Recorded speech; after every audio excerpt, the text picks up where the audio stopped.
પણ શ્રદ્ધાથી તમે યજ્ઞ ખાલી 5 આહુતિ આપો, ઓમ વિષ્ણવે સ્વાહા, ઓમ ઇન્દ્રાય સ્વાહા, ઓમ બ્રહ્મણે સ્વાહા, સાહેબ તરત ફળ મળે. હુતમ ચ દત્તમ ચ તથૈવ તિષ્ઠતિ. હોમેલું, આપેલું અને વાવેલું ક્યારેય નિષ્ફળ ન જાય. ખેડૂતનો દીકરો સિઝનમાં એને ખેતરે ચાહણીઓ હાલતો હોય, વાવણીઓ, અને બીજ ભાત ખૂટે ને એટલે ઘરવાળાને કહે ભાઈ બીજ ભાત લેતા આવજો. અને એ ઘરવાળા ઉતાવળમાં ફાટેલી થેલીમાં બીજ ભાત ભરી અને નીકળે માથે લઈને, અને એ દાણો દાણો દાણો જ્યાં પડ્યો હોય ને અને એના ઉપર વરસાદ તો જળ પડે એ ઉગે.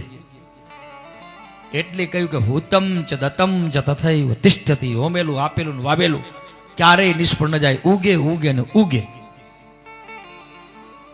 એટલે શ્રદ્ધાથી તમે અહીંયા શનિવાર ભરો છો, અને એ શ્રદ્ધા તમારી અડગ અને અતૂટ શ્રદ્ધા તમે રાખશો એટલે સફળતા તમારું બાયણું ખખડાવશે.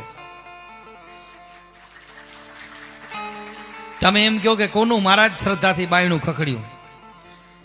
એ આ કળિયુગમાં તો આવા અનેક દાખલા છે. નરસિંહ મહેતાના ઘરે જઈ જૂનાગઢમાં શેરીઓ પૂછી. નરસિંહની શ્રદ્ધા હતી, નરસિંહનો વિશ્વાસ હતો કે મારા બાપની મારે શ્રાદ્ધની ચિંતા કરવાની જરૂર નથી, પરિબ્રહ્મ પરમાત્મા બેઠેલો છે.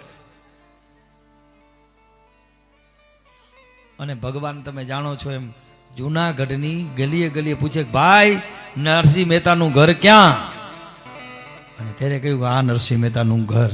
સાહેબ એના ઘરે જઈ અને જેના બાપનું શ્રાદ્ધ કરી આવે, જેની દીકરીના મામેરા કરી આવે, તો શું તમારું મારું કામ ન કરે? પણ તમારી શ્રદ્ધા કેવી ખબર? પાણીના પરપોટા જેવી. તમારી શ્રદ્ધા એવી પાણીના પરપોટા જેવી. પાણીના પરપોટાની લાંબી આયુષ ન હોય. નરસિંહની તો અતૂટ શ્રદ્ધા હતી કે મને હવે કાંઈ ચિંતા નથી, આ બધું ભગવાન કરશે. અને જ્યારે તમે ભગવાનના ભરોસે છોડો ને વાલા ભક્તો, ત્યારે ક્યારેય ચોક્કસ, હા, ભગવાનના ભરોસે છોડો, ભગવાન પરીક્ષા કરશે.